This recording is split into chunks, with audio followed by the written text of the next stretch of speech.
Speaking now to Chris Doyle, who's in Marseille, France. He's a Middle East commentator and director at the Council of Arab-British Understanding. Welcome to you, Chris. I mean, the conditions that we hear about in Gaza City, I mean, it's impossible to fathom, just monstrous, horrific, the suffering, just unimaginable. And we're expecting things to get worse with this occupation coming from the Israeli military. What do you think an occupation will look like? Is it going to mean even more killing? Are they going to come in with all guns blazing? We hear reports there's going to be naval support. What will it look like? It's going to be absolute hell on top of hell. Let's not be under any illusions. People have been talking about the reoccupation of Gaza City and its destruction, but anybody who's seen all the images, including your own reports, will know full well that most of Gaza City is already in rubble, ruins, its health system destroyed, its civilian infrastructure destroyed. So I think the biggest impact will be on those 1.2 million people who are in and around Gaza City. As Ashraf Shannon said, will find it extremely difficult to move. They are now officially in famine-like conditions. So just imagine having to try to take your belongings, take your family to unknown places. And this is one of the tensions with the Israeli military and the political leadership, that of course there is nowhere yet ready to receive them, even in the dire fashion that has been carried out in the past. So I think that we can expect a very long, protracted, grim series of military actions, neighborhood by neighborhood, that will be done in part to force and compel Hamas to accept Israel's surrender terms. And we've no idea whether that will actually happen or not. At this point, is there any way of stopping this from happening?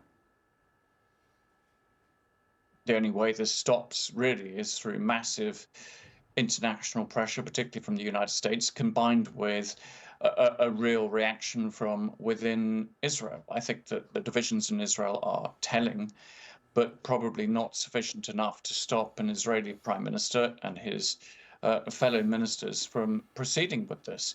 But, you know, in any situation where you're engaging a military, if there is a massive division between the military leadership and the political class, that does not bode well.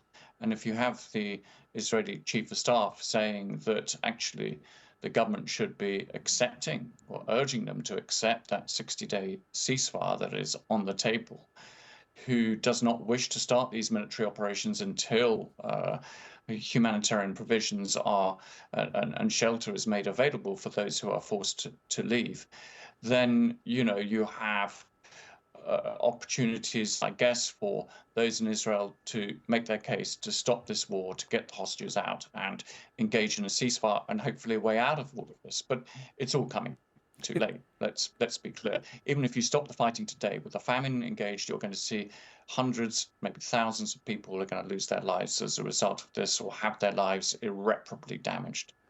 Chris, if Israel does take control of Gaza City, occupies it with its military, do you think it plans to relinquish control of that or hang on to it maybe forever? I think that it certainly will be used either as a card or permanently annexed eventually. It's difficult to know, but it's almost as if the Israeli leadership plays this stage by stage. At the moment that Netanyahu wants to keep the crisis going, he'll go into Gaza City, then there'll be somewhere else. We've seen this before. We'll go into Rafah. It's the last thing that we need. We'll go into Deir al-Balah. Once we finish Deir al-Balah, everything will be won. We'll have defeated Hamas once and for all. We'll have destroyed Hamas. And now it's Gaza City again. So I'm not sure this ends it. I just think it keeps it going. I just think it makes the horror, takes it to new depths, really. And we're waiting really for the international community to wake up to the seriousness of this. This is 2025. It's been live streamed. It's on your watch. These leaders are culpable, complicit in what's going on for the lack of proper action to stop it. And it's a challenge really for humanity to sit by and watch this and do nothing. Really is appalling. Chris, thank you for coming on. My guest is Chris Doyle, Director at the Council of Arab-British Understanding.